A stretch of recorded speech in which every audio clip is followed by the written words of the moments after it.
الحمد لله رب العالمين والصلاة والسلام على سيد الأنبياء وخاتم المرسلين وعلى آله وصحبه ومن تبعهم بإحسان إلى يوم الدين. أما بعد فأعوذ بالله من الشيطان الرجيم. بسم الله الرحمن الرحيم. قال الله تبارك وتعالى: لا ينهاكم الله عن الذين لم يقاتلوكم في الدين ولم يخرجوكم من دياركم أن تبروهم وتقسطوا إليهم إن الله يحب المقسطين. صدق اللہ العظیم. محبت سے درود شریف پڑھ لیجئے سب حضرات. اور عزیز ساتھیوں، بھائیوں، آج میرے لیے بلکہ آپ سب کے لیے بڑے اعزاز کی بات ہے کہ آج ہمارے ہاں مسجد میں وفاقی مذہبی امور وفاقی وزیر مذہبی امور اور انٹرفیتھ ہارمنی جناب انیق احمد صاحب تشریف لائے ہوئے ہیں. اللہ تعالیٰ انہیں جزائے خیر دے. ان کی محبت کے ہم یقیناً شکر گزار ہیں. میں چند کلمات کے بعد ان سے درخواست کروں گا کہ آج وہ ہمارے جمعہ کے اجتماع سے خطاب فرمائیں.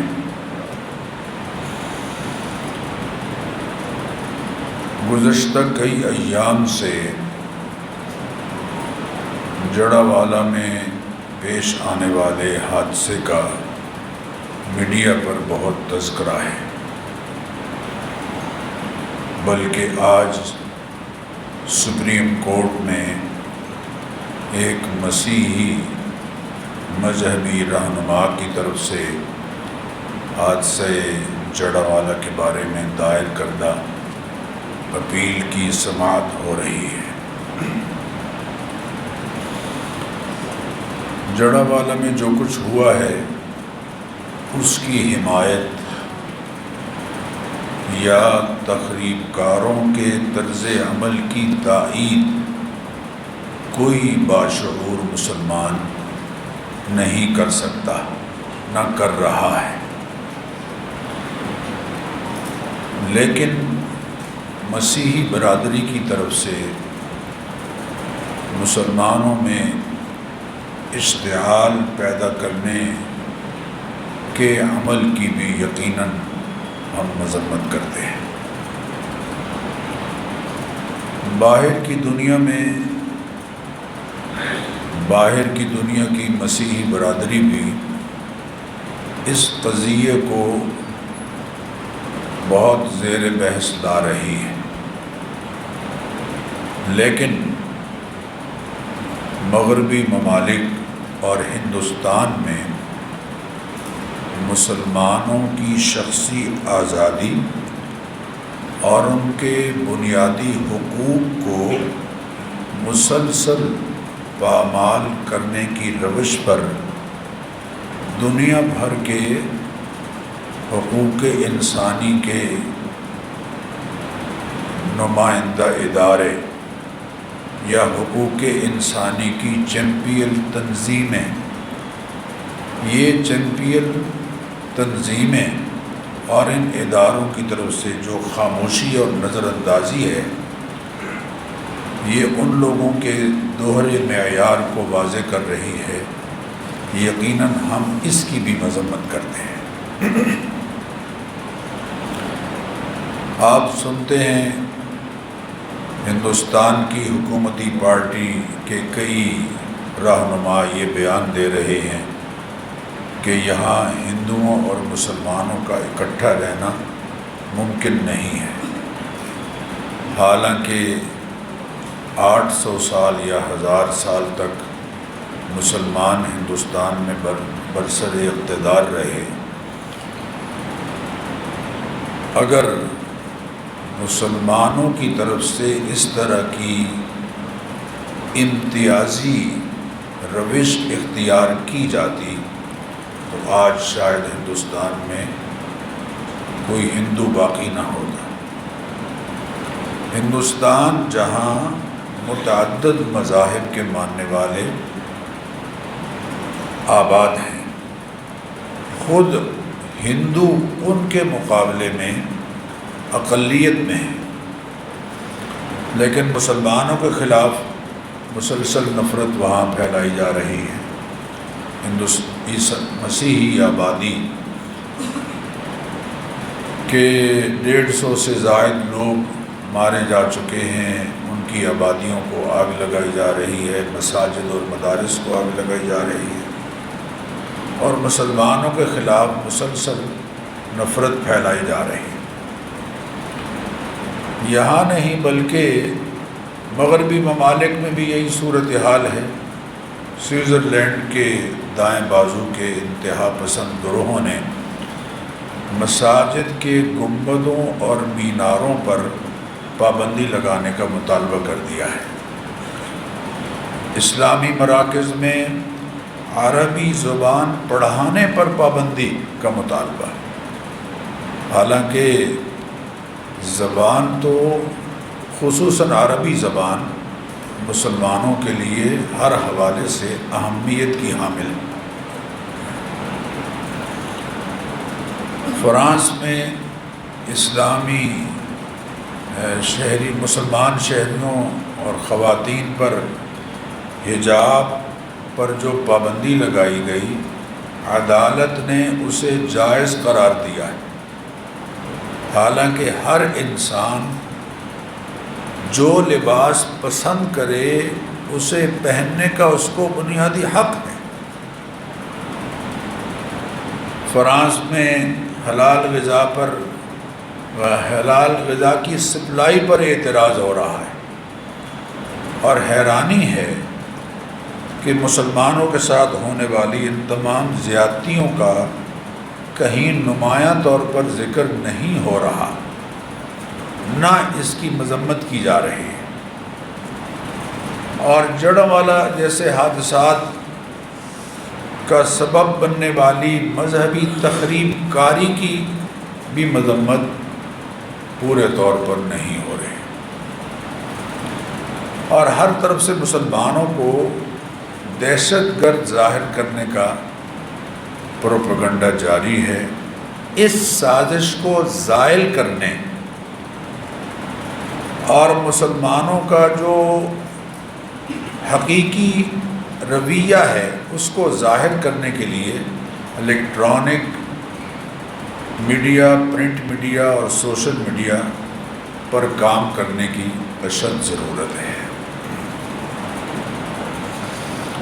اس لیے بزرگوں اور دوستوں کہ مسلمانوں کے ہاں ہمارا دین غیر مسلموں کے لیے بھی اسی طرح سے رحمت ہے جیسے مسلمانوں کے لیے رحمت ہے۔ انہیں بھی ایسے ہی حقوق دیتا ہے جو دنیا کا کوئی نظام اپنی عددی لحاظ سے یا مذہبی لحاظ سے کم تعداد میں رہنے والی قوم کو دیتا ہے۔ حضور اکرم صلی اللہ علیہ وسلم کا فرمان ہے، انا احق من اوفی بذمتہ، میری ریاست کے غیر مسلم افراد کے حقوق کی حفاظت میرا اہم ترین فریضہ ہے۔ اللہ تعالیٰ نے قرآن کریم میں کفار کو 2 حصوں میں تقسیم فرمایا۔ سورہ ممتحنہ میں ارشاد باری تعالیٰ ہے، انما ینہاکم اللہ عن الذین قاتلوکم فی الدین واخرجوکم من دیارہم من دیارکم وظاہروا علی اخراجکم ان تولوا۔ ایک وہ کفار کا طبقہ ہے جو مسلمانوں پر ظلم کرنے والے ہیں، انہیں گھروں اور شہروں سے نکالنے والے ہیں، اور مسلمانوں کے لیے اپنے ملک میں زندگی گزارنا مشکل کر کے انہیں وطن سے ہجرت پر مجبور کرنے والے ہیں۔ ان ظالموں کے ساتھ اتحادی اور معاون کفار، ان سب کے ساتھ خوشگوار تعلقات قائم کرنے سے اللہ نے روکا ہے۔ لیکن لا ینہاکم اللہ عن الذین لم یقاتلوکم فی الدین واخرجوکم من دیارکم وظاہروا علی اخراجکم ان تولوہم ان تبروہم وتقسطوا الیہم ان اللہ یحب المقسطین۔ اللہ تعالی ایسے کفار کے جو مسلمانوں پر جینا مشکل نہیں کرتے، ان سے اچھا سلوک کرتے ہیں، جنگ پر آمادہ نہیں ہیں، اور مسلمانوں کو ان کے ملک میں رہنے دیتے ہیں، اللہ فرما رہے ہیں کہ ان تبروہم، ان سے اچھا برتاؤ کرو۔ اللہ تعالیٰ تمہیں ان سے نہیں روکتا۔ ان سے اچھا برتاؤ کرنا، ان سے اچھا سلوک کرنا، یہ ان کا ایک طرح سے شہری ہونے کی حیثیت سے حق ہے۔ اگلا جملہ دونوں طبقات کے لیے ہے، وَتُقْسِطُوا إِلَيْهِمْ إِنَّ اللَّهَ يُحِبُّ الْمُقْسِطِينَ، اور تمہارے دشمن جو تمہارے خلاف ہی کیوں نہ ہوں، یا تمہارے وہ غیر مسلم شہری جو تم سے اچھا سلوک کرنا چاہتے ہیں اور کرتے ہیں اور تم سے توقع رکھتے ہیں اچھے سلوک کی، ان سب کے ساتھ انصاف کا معاملہ کرو۔ ان اللہ یحب المقسطین، اللہ تعالیٰ انصاف کرنے والوں کو پسند کرتا ہے۔ لا یجرمنکم شنآن قوم علی الا تعدلوا، کسی قوم کی دشمنی اس بات پر تمہیں آمادہ نہ کرے کہ تم انصاف کا دامن اور عدل کا دامن چھوڑ دو۔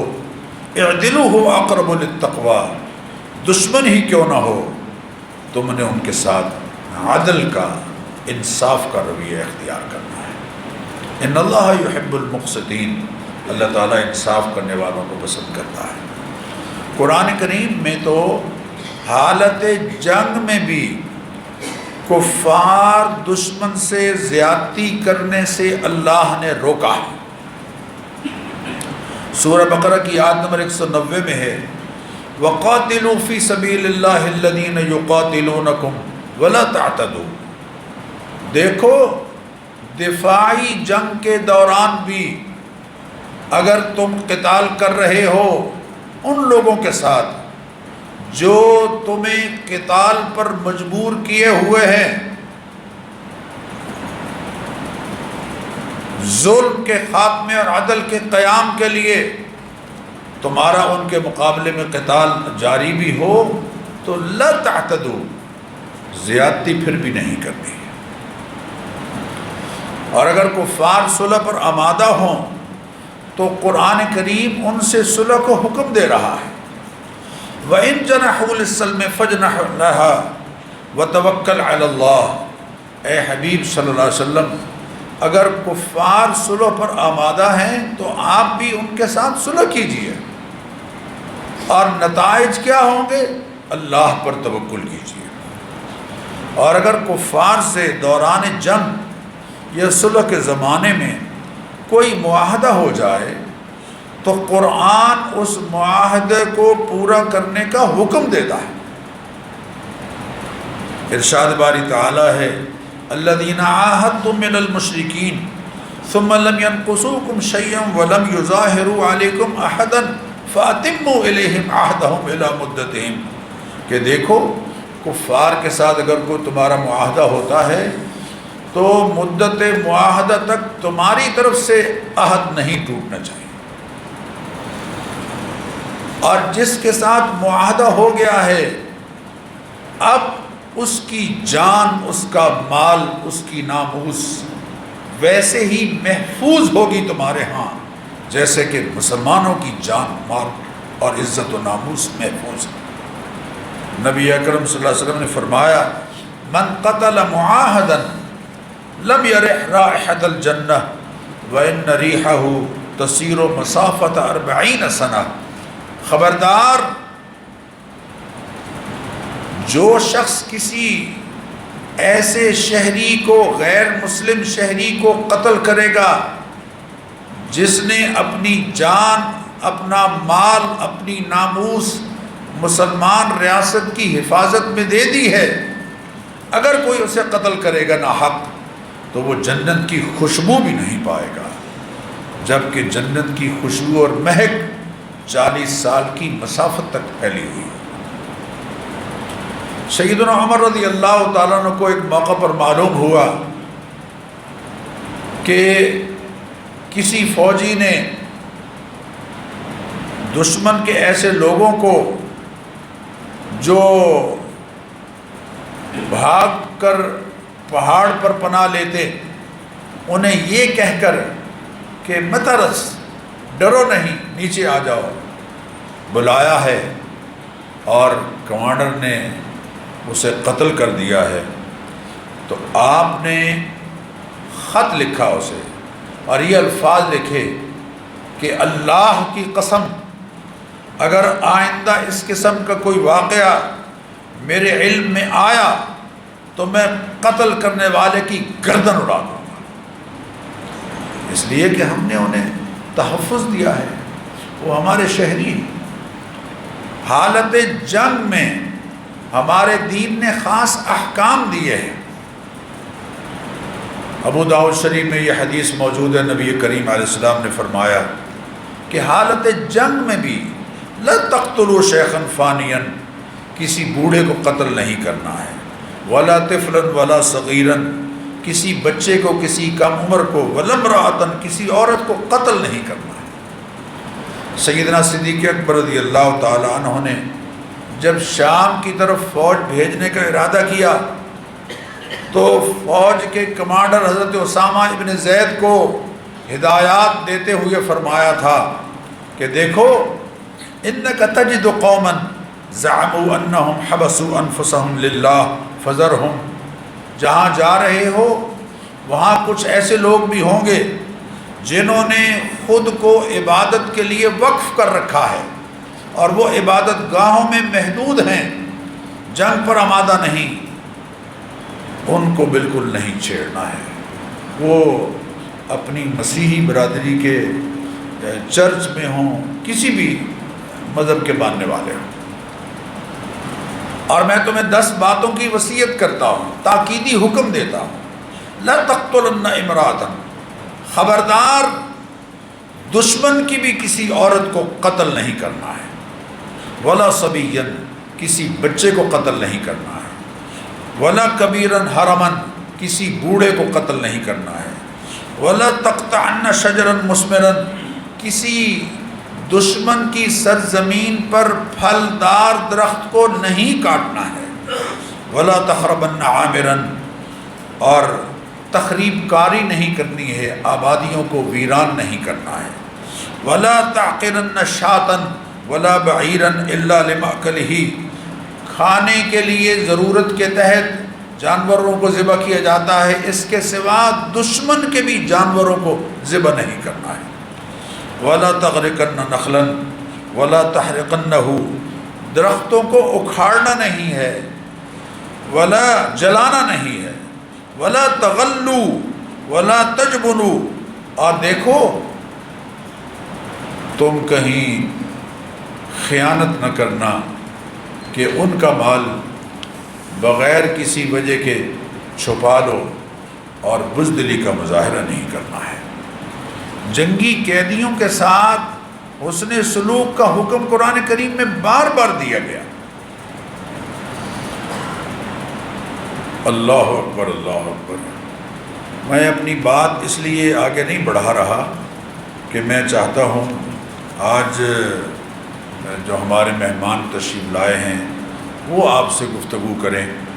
میں بلکہ ہم سب وفاقی وزیر برائے مذہبی امور اور انٹرفیتھ ہارمنی جناب انیک احمد صاحب کو خوش آمدید کہتے ہیں اور بجا طور پر حکومت سے مطالبہ کرتے ہیں کہ جڑاوالا کے تخریب کاروں کو واقعی سزا دی جائے اور مسلمانوں کے مقدسات کا احترام یقینی بنایا جائے،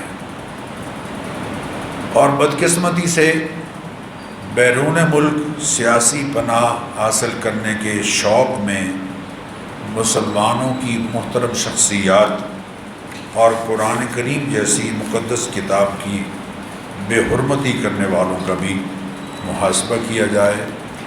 بہت شکر گزار ہیں ہم سب، اور میں درخواست کروں گا انیک صاحب سے کہ وہ تشریف لائیں اور آج کے اجتماع سے خطاب فرمائیں۔ بہت شکریہ۔ ان اللہ وملائکتہ یصلون علی النبی یا ایہا الذین آمنوا صلوا علیہ وسلموا تسلیما۔ اللہم صلی علی سیدنا ونبینا وشفیعنا ومولانا محمد وعلی آل محمد وبارک وسلم۔ محترم ڈاکٹر سرفراز احمد آبان صاحب، معزز حاضرین، سب سے پہلے تو میں یہ بات یہاں عرض کرنا چاہتا ہوں کہ میں یہاں آیا تھا ڈاکٹر صاحب کو سننے اور ڈاکٹر صاحب سے سیکھنے۔ ابھی ڈاکٹر صاحب کا جو حکم کہ آپ کو یہاں گفتگو بھی کرنی ہے، ڈاکٹر صاحب کے حکم کی تعمیل کرتے ہوئے میں روسٹرم پر موجود ہوں، کچھ گفتگو کرنا چاہوں گا، لیکن بنیادی وجہ میری یہاں آمد کی صرف ڈاکٹر صاحب سے سیکھنا ہے۔ ڈاکٹر صاحب سے ہمیشہ سیکھا ہے، ڈاکٹر صاحب میرے اساتذہ میں شمار ہوتے ہیں۔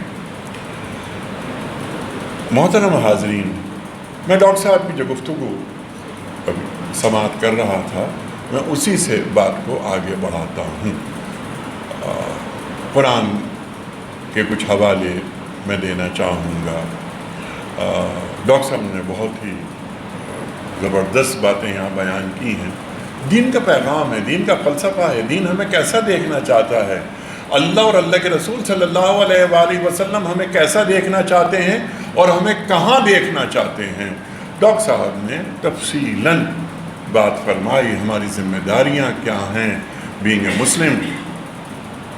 یہ شہادت گہے الفت میں قدم رکھنا ہے۔ لوگ آسان سمجھتے ہیں مسلمان ہونا۔ مقام مسلم ہے کیا؟ ہماری ذمہ داری کیا ہے؟ کنتم خیر امت اخرجت للناس، ہمیں کیوں نکالا گیا ہے اس امت کو؟ ہمارے بعد کوئی امت نہیں، سرکار دو عالم صلی اللہ علیہ وآلہ وسلم کے بعد کوئی رسول، کوئی نبی، کوئی پیغمبر نہیں۔ ما کان محمد ابا احد من رجالکم ولکن رسول اللہ وخاتم النبیین۔ ختم نبوت ہو گئی، کار نبوت باقی ہے۔ یا ایھا الرسول بلغ ما انزل الیک من ربک، اے میرے رسول صلی اللہ علیہ وآلہ وسلم، جو ہم آپ پر نازل کر رہے ہیں اس کا ابلاغ کر دیجئے۔ سرکار دو عالم صلی اللہ علیہ وآلہ وسلم کے ہر امتی کے لیے اور ہر امتی پر یہ بات واجب ہے کہ ہم سرکار دو عالم صلی اللہ علیہ وآلہ وسلم کے پیغام کو دنیا بھر میں عام کریں۔ جڑاوالا کے واقعے پہ ہم بات کریں گے ابھی کہ جڑاوالا کا واقعہ کیسے وقوع پذیر ہوا۔ ایسے کام نہیں ہونے چاہیے، لیکن قرآن کریم کیا فرما رہا ہے اہل کتاب سے؟ یا اہل الکتاب، اہل کتاب سے مخاطبت ہو رہی ہے۔ تعالوا الی کلمۃ سواء بیننا وبینکم الا نعبد الا اللہ، آؤ ان باتوں پہ اشتراک کرتے ہیں جو ہمارے اور آپ کے درمیان کامن گراؤنڈ تلاش کرنے ہیں۔ یہ کیا کہ مسیح ایک طرف اور سرکار دو عالم صلی اللہ علیہ وآلہ وسلم کی امت دوسری طرف، کیا ہم ایک دوسرے کے دشمن ہیں؟ اہل کتاب کے تعلق سے پورا قرآن کریم کتنا نرم ہے یہ ہم سب جانتے ہیں۔ تو اہل کتاب کے ساتھ جو رویے ہمارے ہونے چاہیے اور اہل کتاب کے رویے ہمارے ساتھ کیا ہونے چاہیے، کیا ان کا دین یہ بات کہتا ہے؟ مسیحیوں کی بات اگر ہم کریں تو مسیح تو بنیادی طور پر محبت کی بات کرتے ہیں۔ ان کا مذہب تو انہیں یہ تعلیم دیتا ہے کہ اگر کوئی تمہارے ایک گال پر تھپڑ مارے تو دوسرا گال بھی آگے کر دو۔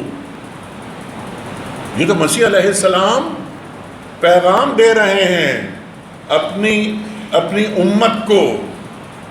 لیکن ہمارے پاس یہ ہے کہ ہاں جتنا نقصان پہنچا، جتنی تکلیف پہنچی اتنا ہی بدلہ لے لو، لیکن بہتر یہ ہے کہ معاف کر دو، بہتر یہ ہے کہ معاف کر دو۔ یہ ہے ہمارے دین کا پیغام۔ لیکن کیا دین کی تفہیم ہمارے اندر ہے یا ہو رہی ہے؟ قرآن کریم سے ہماری قربت ہو رہی ہے؟ کیا قرآن کریم ہماری سمجھ میں آ رہا ہے؟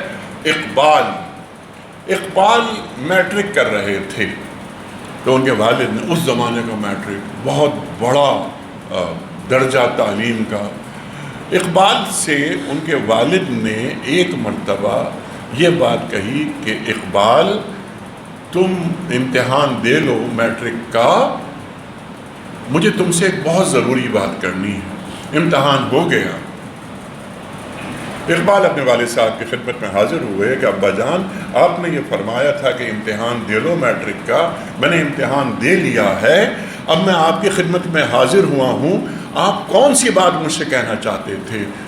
اقبال کے والد نور محمد ان کا نام تھا، نور محمد صاحب نے ان سے کہا کہ بیٹا جب بھی قرآن پڑھو تو یہ سوچ کر پڑھو کہ یہ تم پر نازل ہو رہا ہے۔ اقبال فرماتے ہیں نا کہ تیرے ضمیر پہ جب تک نہ ہو نزول کتاب، گرہ کشا ہے نہ راضی نہ صاحب کشاف۔ تو دل پر قرآن نازل کیسے ہوتا ہے؟ ایک بندہ مومن چلتا پھرتا کردار کیسے نظر آتا ہے؟ حضرت علی کرم اللہ وجہہ کا ایک قول آپ کی خدمت میں پیش کرتا ہوں کہ بہترین آدمی وہ ہے کہ جس کا کردار بہترین ہے، ورنہ اچھی باتیں تو برے لوگ بھی کر لیتے ہیں۔ یا ایھا الذین آمنوا لما تقولون ما لا تفعلون کبر مقتا عند اللہ ان تقولوا ما لا تفعلون۔ اے لوگو، اے اہل ایمان، تم تو ایمان کے دعوے دار ہو نا، وہ بات کیوں کہتے ہو جس پر تم خود عمل پیرا نہیں ہوتے؟ اللہ کو یہ بات بہت ناگوار گزرتی ہے۔ یہ اہل ایمان، ہمارا دعویٰ ہے کہ ہم اہل ایمان ہیں، ہم اللہ اور اللہ کے رسول صلی اللہ علیہ وآلہ وسلم پر ایمان رکھتے ہیں۔ والذین آمنوا اشد حبا للہ۔ جو اہل ایمان ہوتے ہیں وہ اللہ سے ٹوٹ کے محبت کرتے ہیں۔ کیا ہمیں یہ بات معلوم ہے کہ اللہ سے ٹوٹ کے محبت کیسے کی جاتی ہے؟ اللہ کے رسول صلی اللہ علیہ وآلہ وسلم کی اتباع کیسے کی جاتی ہے؟ قل ان کنتم تحبون اللہ فاتبعونی یحببکم اللہ۔ اب یہ فاتبعونی، اتباع کرو، یحببکم اللہ، جواباً اللہ تم سے محبت کرنے لگے گا، تم محبوب خدا بن جاؤ گے۔ ہم محبوب خدا کیسے بنتے ہیں؟ اتباع رسول کریم صلی اللہ علیہ وآلہ وسلم کے علاوہ کوئی راستہ نہیں اللہ تک پہنچنے کا، کوئی راستہ نہیں۔ وہ محبت اللہ کے رسول کی صلی اللہ علیہ وآلہ وسلم کی محبت جو ہمیں اللہ تک نہیں لے جاتی۔ ڈاکٹر صاحب بہت اچھی محبت ہے یہ، لیکن کیا لقائے رب ہو رہا ہے؟ کیا اللہ کو اللہ سے مانگا جا رہا ہے؟ اے اللہ میں تجھے تجھ سے مانگتا ہوں، اے اللہ میں تیرے قریب آنا چاہتا، اے اللہ تو مجھے اپنا بنا لے۔ یہ دل تیرا مسکن ہے، قلوب المومنین عرش اللہ، اللہ اکبر۔ میرا دل اللہ کا مسکن ہے، تو اس دل میں حسد، کینہ، بغض کیسے آ سکتا ہے؟ میرے دل کی سرزمین پاک رکھنی ہے مجھے، اس لیے کہ مجھے اس دل میں اللہ کو مقیم کرنا ہے، اللہ میرے دل میں قیام کرے گا۔ تخلقوا باخلاق اللہ، یہ سب باتیں ہم نے ڈاکٹر صاحب سے سیکھی ہیں کہ اپنے اندر اللہ کے اخلاق پیدا کرو۔ اللہ کے اخلاق میرے میں کیسے پیدا ہوں گے؟ اللہ کی صفت رزاق، اللہ رزق دیتا ہے، تو کیا میں لوگوں کو رزق فراہم کرنے کا ذریعہ بن رہا ہوں؟ اللہ کی صفت عفو، معاف کر دینا اللہ کو بہت پسند ہے۔ اللہم انک عفو تحب العفو فاعف عنی، ہم طاق راتوں میں پڑھتے ہیں۔ ام المومنین حضرت عائشہ صدیقہ رضی اللہ تعالی عنہ نے پوچھا سرکار دو عالم صلی اللہ علیہ وآلہ وسلم سے کہ اے اللہ کے رسول صلی اللہ علیہ وآلہ وسلم، میں یہ طاق رات پالوں تو میں کیا پڑھوں؟ اللہم انک عفو تحب العفو فاعف عنی۔ یہ تعلیم کیا اللہ کے رسول صلی اللہ علیہ وآلہ وسلم نے، اور دین ایک تواتر کا نام ہے، ہم تک یہ بات پہنچی۔ اللہ کو معاف کرنا بہت پسند ہے مجھے، اپنے اندر اللہ کے اخلاق، اللہ حدیث قدسی تخلقوا باخلاق اللہ، تو کیا میں نے لوگوں کو معاف کرنا سیکھا ہے؟ میں لوگوں کو معاف نہیں کرتا، لیکن میرا یقین ہے کہ اللہ مجھے معاف کر دے گا۔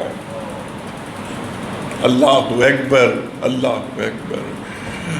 وَإِنَّكَ لَعَلَىٰ خُلُقٍ عَظِيمٍ، وَإِنَّكَ لَعَلَىٰ خُلُقٍ عَظِيمٍ۔ قرآن کریم فرما رہا ہے کس کے تعلق سے؟ سرکار دو عالم صلی اللہ علیہ وآلہ وسلم کے تعلق سے، کہ ہم نے آپ کو اخلاق عظیمہ پر فائز کیا۔ اخلاق حسنہ نہیں، اخلاق کریمہ نہیں، یہ اخلاق عظیمہ، اخلاق حسنہ۔ آپ نے مجھے کوئی تکلیف پہنچا دی، میں نے اتنا ہی بدلہ لے لیا۔ اخلاق کریمہ، میں نے بدلہ نہیں لیا، معاف کر دیا، معاف کر دیا۔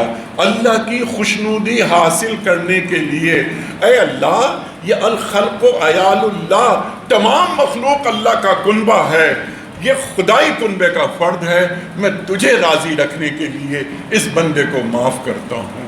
یہ اخلاق کریمہ ہو گئے۔ وَإِنَّكَ لَعَلَىٰ خُلُقٍ عَظِيمٍ، ہم نے آپ کو اخلاق عظیمہ پر فائز کیا۔ اخلاق عظیمہ، اللہ اکبر، اللہ اکبر۔ اخلاق عظیمہ ہوتے کیا ہیں؟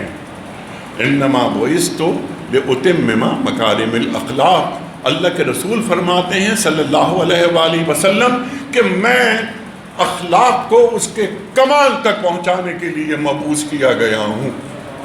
اللہ اکبر۔ وَإِنَّكَ لَعَلَىٰ خُلُقٍ عَظِيمٍ۔ سرکار دو عالم صلی اللہ علیہ وآلہ وسلم اس شہر میں داخل ہو رہے ہیں کہ جس شہر سے آپ کو زبردستی نکالا گیا۔ اپنے شہر سے، اپنی جگہ سے، اپنے خطے سے محبت ہوتی ہے، ہم سب کو محبت ہوتی ہے۔ یاد کریں وہ وقت کہ جب سرکار دو عالم صلی اللہ علیہ وآلہ وسلم جبراً مکہ چھوڑ رہے ہیں، آپ پیچھے مڑ مڑ کر دیکھتے اور آپ فرماتے صلی اللہ علیہ وآلہ وسلم، اے مکہ اگر یہ لوگ مجھ پر ظلم نہیں کرتے، مجھ پر جبر نہیں کرتے، میں تجھے کبھی نہیں چھوڑتا۔ اللہ اکبر، اللہ اکبر۔ 8 برس گزر جاتے ہیں، 8 برس بعد آپ داخل ہو رہے ہیں۔ فاتحین کیسے داخل ہوتے ہیں؟ اس جگہ سے مجھے میرے گھر سے نکالا، میرے ساتھیوں کو گھروں سے نکالا، میں واپس آ رہا ہوں، سر جھکا ہوا ہے، سر جھکا ہوا ہے۔ اب آج یہ تو یوم ملحمہ ہے، آج تو کچھ تو خون کا دن ہے۔ آپ نے فرمایا نہیں، یہ یوم مرحمہ ہے، یہ رحمت کا دن ہے۔ وما ارسلناک الا رحمۃ للعالمین سے ہم جوڑیں، آپ تشریف لا رہے ہیں، آپ صلی اللہ علیہ وآلہ وسلم آیت کا ایک ٹکڑا پڑھ رہے ہیں۔ محترم حاضرین، کیا آپ پہلے رسول ہیں جنہوں نے آیت کا یہ ٹکڑا پڑھا؟ لا تثریب علیکم اليوم، لا تثریب علیکم اليوم۔ آپ پہلے رسول نہیں ہیں، دوسرے رسول ہیں جو آیت کا یہ ٹکڑا آپ پڑھ رہے ہیں۔ پہلے رسول کون تھے؟ یوسف علیہ السلام۔ یوسف علیہ السلام کسے معاف کر رہے ہیں؟ اپنے بھائیوں کو۔ بھائی کتنا بھی گھٹیا ہو جائے، رہتا بھائی، خواہ بھائی کتنا بھی گھٹیا ہو جائے، رہتا بھائی ہے نا۔ سرکار دو عالم صلی اللہ علیہ وآلہ وسلم کسے معاف کر رہے ہیں؟ جان کے دشمنوں کو، جان کے دشمنوں کو۔ انتم الطلقاء، تم سے کوئی مواخذہ نہیں، آپ کریم ابن کریم ابن کریم ہیں۔ آپ کے تعلق سے فرمایا جا رہا ہے فتح مکہ ہوتا ہے، اللہ اکبر، وَقُلْ جَاءَ الْحَقُّ وَزَهَقَ الْبَاطِلُ ان الباطل کان زہوقا۔ آپ پڑھ رہے ہیں بتوں کو پاش پاش کیا جا رہا ہے، 360 بت دور کیے جا رہے ہیں، ناپاکی کو دور کیا جا رہا ہے، حق آتا ہے، دن دناتا ہوا آتا ہے، معذرت خواہانہ رویوں کے ساتھ نہیں آتا۔ لا تلبسوا الحق بالباطل، اللہ قرآن میں فرماتا ہے کہ حق اور باطل کو ملا کے گڈمٹ نہ کرو۔ قرآن فرقان ہے۔ افتؤمنون ببعض الکتاب وتکفرون ببعض، یہ کام، یہ رویے بنی اسرائیل کے تھے کہ وہ اپنی کتاب توریت کے کچھ حصوں کو مانتے تھے، کچھ کو نہیں مانتے تھے۔ یا ایھا الذین آمنوا ادخلوا فی السلم کافہ، یہ ہمارا دین ہمیں تعلیم کرتا ہے۔ قرآن کے حوالے سے آخر بات، کیونکہ 1:21 ہو رہے ہیں، میرے پاس صرف 1 منٹ ہے جو مجھے ڈاکٹر صاحب نے دیا۔ یا رب ان قوم اتخذوا ھذا القرآن مہجورا، اللہ قرآن میں فرماتا ہے یوم حشر اللہ کے رسول صلی اللہ علیہ وآلہ وسلم بیان فرما رہے ہیں، یا رب ان قوم اتخذوا ھذا القرآن مہجورا، اے میرے رب، میری قوم نے اس قرآن کو چھوڑ دیا تھا۔ میں اور آپ ان لوگوں میں شامل نہیں ہونا چاہتے کہ جن کے تعلق سے اللہ کے رسول صلی اللہ علیہ وآلہ وسلم کو یہ کہنا پڑے کہ یہ وہ لوگ ہیں جنہوں نے قرآن کو چھوڑ دیا تھا۔ یتلو علیہم آیاتہ ویزکیہم ویعلمہم الکتاب والحکمہ، تلاوت آیات بھی، تزکیہ بھی، اور کتاب و حکمت کی تعلیم بھی۔ آپ سب کا بہت شکریہ۔ بہت ساری باتیں میرے اندر موجود ہیں، لیکن ایک دل کا درد تھا جو میں نے یہاں بیان کیا۔ میں ڈاکٹر سرفراز احمد آوان صاحب کا بڑا شکر گزار، آپ سے ہمیشہ ہم نے استفادہ کیا ہے، ہمیشہ سیکھا ہے۔ آپ نے یہ خوشگوار موقع مجھے فراہم کیا۔ اللہ تعالیٰ ڈاکٹر صاحب آپ کو ہمیشہ سلامت رکھے، اور اسی طرح ہم سب مل کر دین کی اشاعت و تبلیغ کا کام کرتے رہیں۔ السلام علیکم۔ ہم یقیناً اپنے بہت محترم انیس صاحب کے شکر گزار ہیں۔ انہوں نے بہت خوبصورت گفتگو فرمائی اور قرآن کریم کی طرف ہمیں متوجہ کیا۔ اللہ تعالیٰ قرآن حکیم کے حقوق پہچاننے کی ہمیں توفیق عطا فرمائے۔ سنتیں پڑھ لیجیے، پھر انشاءاللہ نماز